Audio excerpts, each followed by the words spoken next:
विशेष गरेर सबैलाई म मिलन तामाङबाट नमस्कार। अनि म आज प्रेस गिल्डमा स्वयं उपस्थित भएको छु र विशेष गरेर यो 313 अपोइन्टमेन्ट सम्बन्धी अनावश्यक रूपले मेरो नाम घरिघरि आएर घरिघरि यसलाई ड्र्याग गरेर मैले एउटा टिचर भएर एउटा ओहदामा बसेर कहिले पनि मैले जवाब दिइनँ। तर आज मलाई दुखेसो चाहिँ के भयो भन्दाखेरि चाहिँ कुनै पनि महानुभावहरूले इभन तपाईँहरू प्रेसले पनि कहिले सोध्नु भएन कि तपाईँलाई यस्तो आरोप लागिरहेको छ, यस्तो छ, के छ भनेर। मैले पर्खिरहेँ कि मैले कहिले सफाइ दिनु पाउँछु भनेर। पेपरमा नाम लेखिदिनुहुन्छ, यस्तो गरेको छ, उस्तो गरेको छ भनेर नकारात्मकहरू दिनुहुन्छ।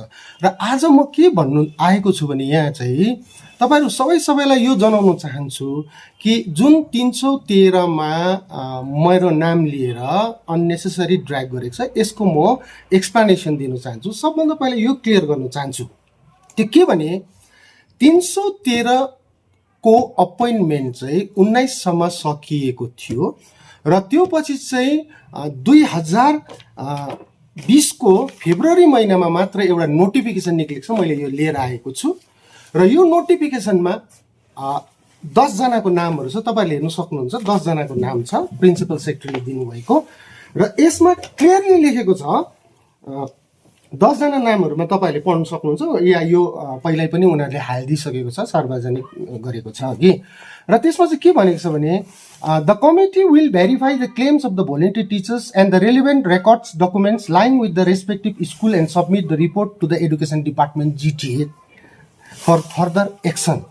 यहाँ कमिटीमा doctor Milan Tamang Darjeeling district inspector of schools secondary GTA areas भनेको कालिम्पोङ अनि Darjeeling district, Bikram Rai, Keshav Pokhrel, Biswas Gurung, CB Gurung, Narendra Yonjan, Chandra Bhandari, Ram Prasad Tamang Kalimpong, John Rai Darjeeling.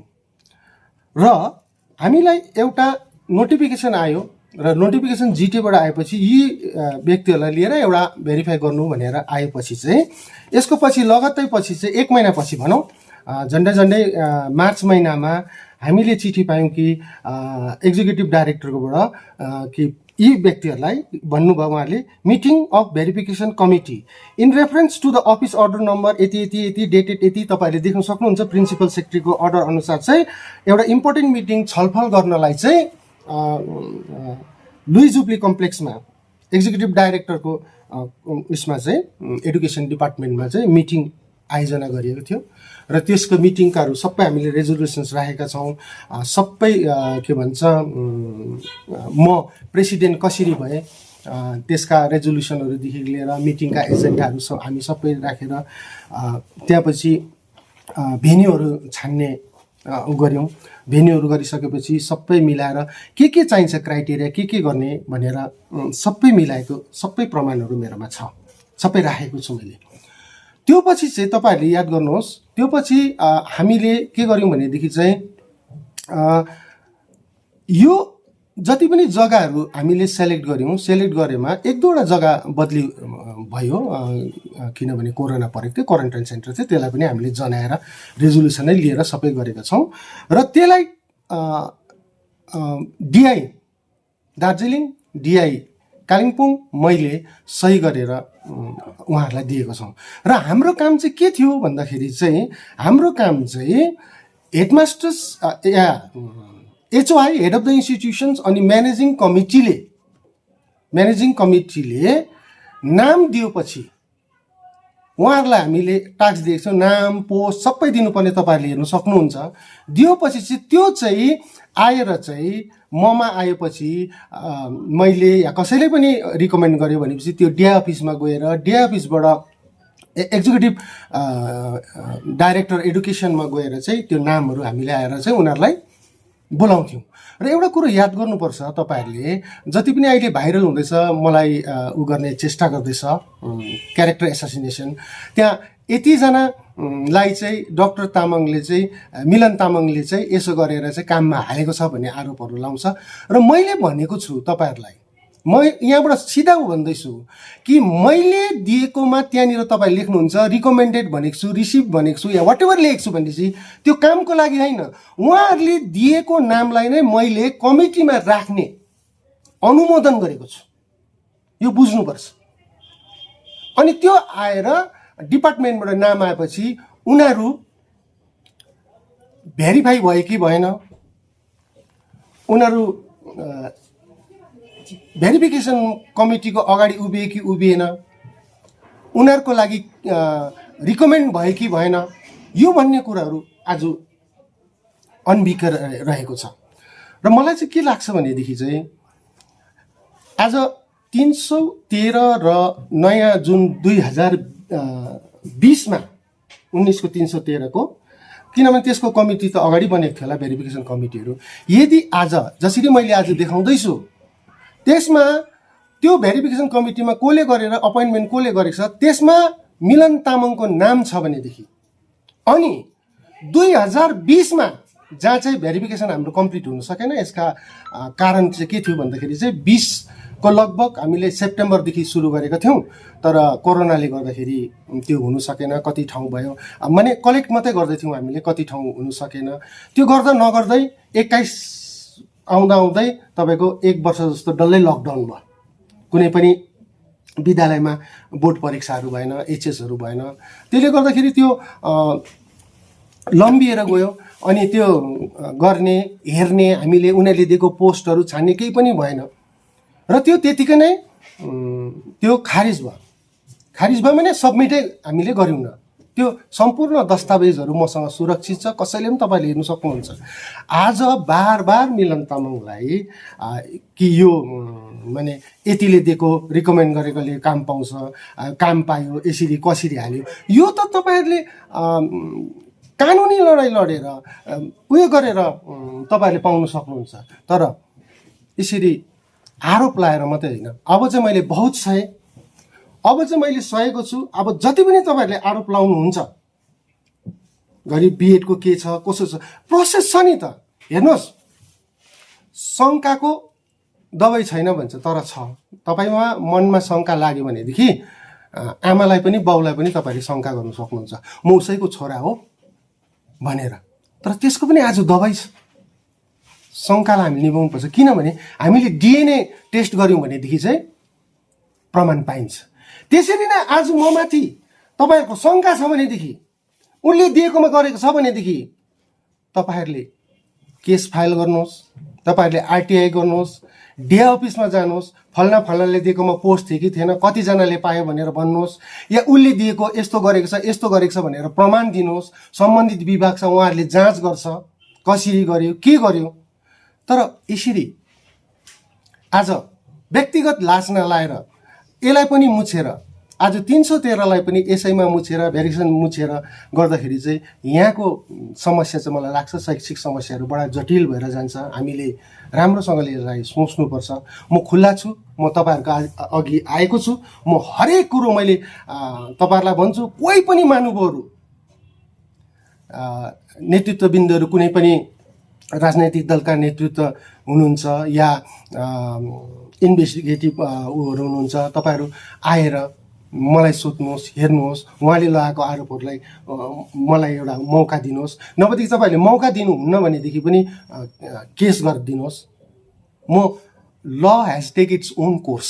तर म आज खुला भन्दैछु, यदि मैले केही गरेको छु, मेरो हस्ताक्षर छ, मैले अपोइन्टमेन्ट दिएको छु, मैले कुनै पनि आरोपहरूमा दिएको छु भनेदेखि म त्यो सजाय स्वीकार गर्छु, चाहे त्यो कानुनी रूपमा होस्, चाहे त्यो सामाजिक रूपमा होस्, राजनैतिक रूपमा होस्।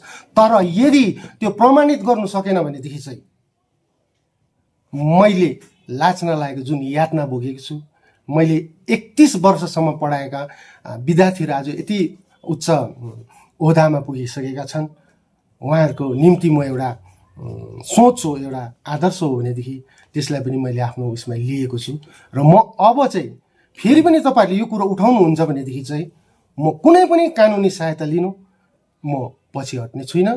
अनि म यही वचन दिन्छु, तपाईँहरूलाई जहाँ पनि लाग्छ, जे पनि लाग्छ, सिधा म ओपन छु। जहाँ बोलाउनुहुन्छ म हरेक प्रमाण लिएर र किन भएन, के कारणले भएन, हामीले कसलाई रिकमेन्ड गर्यौँ या के मलाई आरोप लाग्छ, त्यसको तपाईँहरूले जे पनि गर्नुहुन्छ म त्यसको लागि स्वीकार गर्छु। तर हामीले यसरी नकारात्मक पक्षलाई देखाएर आज जुन डावाडोल भइरहेको छ, स्थिति भइरहेको छ, यसले अझ थप समस्या भएर जान्छ भन्ने मलाई लाग्छ।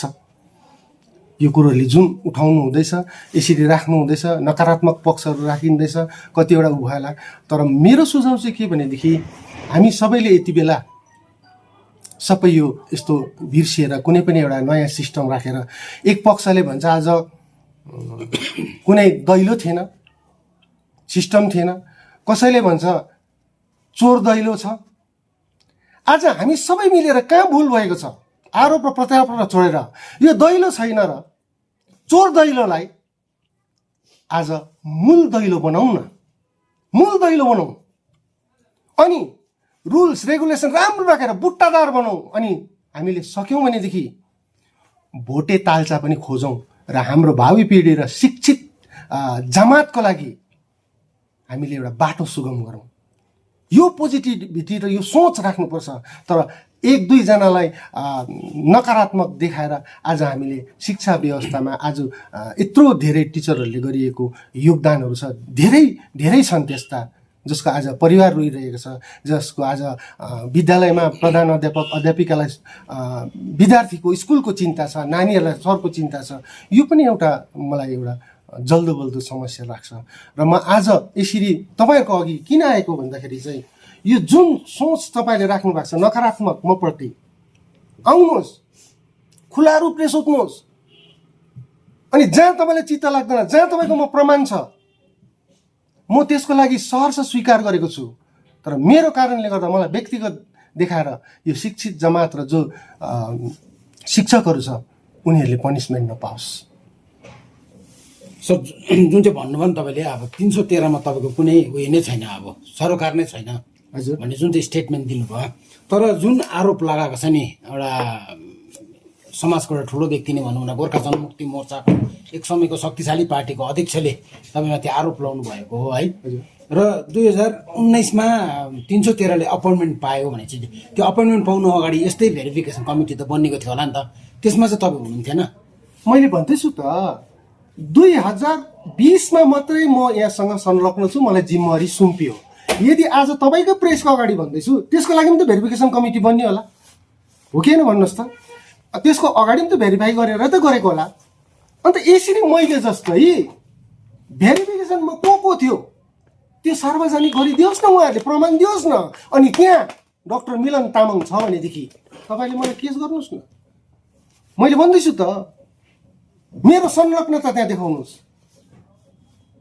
आज मानिसलाई गलत उयो देखाएर चाहिँ डिस्टोर्टेड गरेर चाहिँ यसले यतिलाई रिकमेन्ड गरेर यतिलाई हाल्यो भनेर हुन्छ। अनि दोस्रो कुरो म तपाईँलाई अझै भन्दैछु, मैले भन्नु बिर्सेँ, हामीले प्लान नगरेको प्लान गर्दै गरेको जुन प्रपोजल्सहरू छ, लिस्टहरू छ, जुन हामीले कमिटीमा राख्नुपर्ने थियो, त्यो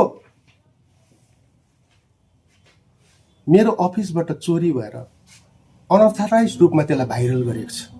म आज अथोरिटीलाई त्यो पनि भन्छु, जसले पनि आरोप लगाउँछन्, सबभन्दा पहिला चाहिँ त्यहाँबाट कसरी चाहिँ कसले चाहिँ जुन जहाँनिर चाहिँ के भन्छ भेरिफिकेसन हुनुपर्ने लिस्टमा चाहिँ हामीले बनाइसकेपछि चाहिँ डिआईको सिग्नेचर, हामी सबैको सिग्नेचर, नट ओन्ली मिलन तामाङको लागेको हुन्छ, उनीहरूको एटेन्डेन्सहरू हुन्छ, उनीहरूले त्यसलाई भाइरल गरिरहेको छ। त त्यो कहाँबाट पायो, कसरी गयो, कसले दियो, यो यसको पनि त जवाब तय गर्नुपर्छ नि त। अनि आरोप लगाएपछि त्यसलाई सिद्ध गर्नुपर्छ। त्यसै बोलेर भावनात्मक गरेर फल्नाले यसो गरे, यस्तो बनाइदियो, त्यस्तो बनाइदियो, मैले भन्दैछु त, फल्नाले बनाइदियो, ढिस्काले बनाइदियो, किन तपाईँहरू के भन्छ त्यसै प्रचार प्रसार गर्नुहुन्छ, त्यसै के भन्छ फेसबुकमा आएर सनसनी बनाउनुहुन्छ? हाम्रो सर्वोच्च उयो छ त अन्त, आस्था छ, भरोसा छ, न्यायालयमा जानुहोस् न, देखाउनुहोस् न प्रमाण। यस्तो भयो यहाँ यस्तो भएको भनेर तब त हामीलाई भन्छ त। आज त म सम्पूर्ण कुरो लिएर तपाईँको सामने आएको छु, खुलस्त आएको छु, तपाईँहरूले पनि प्रश्न गर्न सक्नुहुन्छ। भनेपछि यो जुन चाहिँ भेरिफिकेसनमा 11 जना नाममा हामीले कतिजना त 313मा शिक्षक अहिले पनि देख्यौँ नि। हजुर। भनेपछि त्यो पनि भएको छ नि, आफै भेरिफिकेसन कमिटीमा बसेर आफैलाई अपोइन्टमेन्ट भेरिफाई गरेको भन्ने आरोपहरू पनि थियो। भनेपछि के हो यो गलतै भन्ने गर्दै मान्नु परेन। हेर्नुहोस्, यहाँ जो पनि नाम छ, जस्तो म 2-4 जना भन्छु, यसमा म कमिटीमा भन्छु विक्रम राई साहब कमिटीमा थियो। 20 को कुरा गर्दैछु म। 20 को कमिटीमा Vikram Rai one of the member थियो। तर उहाँले त्यति बेला पिएचडी गर्नु हुँदै थियो र कतिवटा चिठी लेखेर चाहिँ उहाँ कुनै पनि यसमा हामीले त्यो भेरिफिकेसन गर्ने उसमा प्रक्रियामा उहाँ हुनुहुन्थेन। 20 को कुरा गरेको मैले। केशव राज शर्मा जति बेला यहाँ भेरिफिकेसन कमिटीमा, यो भेरिफिकेसन कमिटी त मैले बनाएको होइन नि त, यो त तपाईँले देख्नुभयो त, प्रिन्सिपलले दिएर आएको। ऊ त अलरेडी टिचर थियो, को त्यहाँ टिचर थियो, को कहाँ के हो, यो छान्ने त मिलन तामाङको त हुँदैन नि त, होइन? अब जस्तो पहिलाको गरेकोमा पनि त प्रिन्सिपल सेक्रेटरी या गभर्मेन्टले नै त कमिटीहरू बनाएको होला। अन्त मेरो यसमा के हुन्छ, मैले चाहेर फल्नालाई बनाऊ, ढिस्कालाई बनाऊ हुन्छ, अथोरिटीले त्यो मान्छ? भन्नुहोस् त। भनेपछि जुन चाहिँ 2020मा तपाईँहरू भेरिफिकेसन कमिटीमा हुनुहुन्थ्यो, भेरिफाई भएको भोलिन्टियर टिचरहरूले चाहिँ काम अपोइन्टमेन्ट भइसक्यो अहिलेसम्म? त्यो त मैले तपाईँलाई भन्दैछु त। 2020मा भएको कमिटी बनिएको, अन्त 20 को सेप्टेम्बरदेखि सुरु भएको, सुरु हुने बित्तिकै लकडाउन र कुनी के भयो, कता के भयो, त्यहाँबाट त हामीले सोच्यौँ 1-2 पल्ट 2-3 दिन लकडाउन भयो, एउटा ठाउँमा गऱ्यौँ, यसो गर्दै थियौँ, आउँदै थियो। अब बटुल्नु पर्ने त, हामीले रिपोर्ट बुझाउनु पर्थ्यो, एकैचोटि 1 वर्षको लागि बन्द भयो। अब त्यो त सक्यो, त्यो त हुँदैन। फेरि यहाँ 313 को पनि केसेसहरू भइरहेको थियो, होइन? त्यसले गर्दाखेरि सायद गभर्मेन्टले होस् या अथोरिटीले होस्, त्यो हामीले बुझाउने यो ठिक छ कि छैन भन्ने कुरोको अनुमति पनि लिनु भएन, त्यतिकै त्यसलाई गरिदियो। र मैले अहिले पनि त भन्दैछु, यो कमिटीले कसलाई एपोइन्टमेन्ट दिएको छ र कहाँनिर चाहिँ त्यो प्यानल चाहिँ कहिले एप्रुभ भयो, त्यो देखाइदियोस् न। Thank you very much.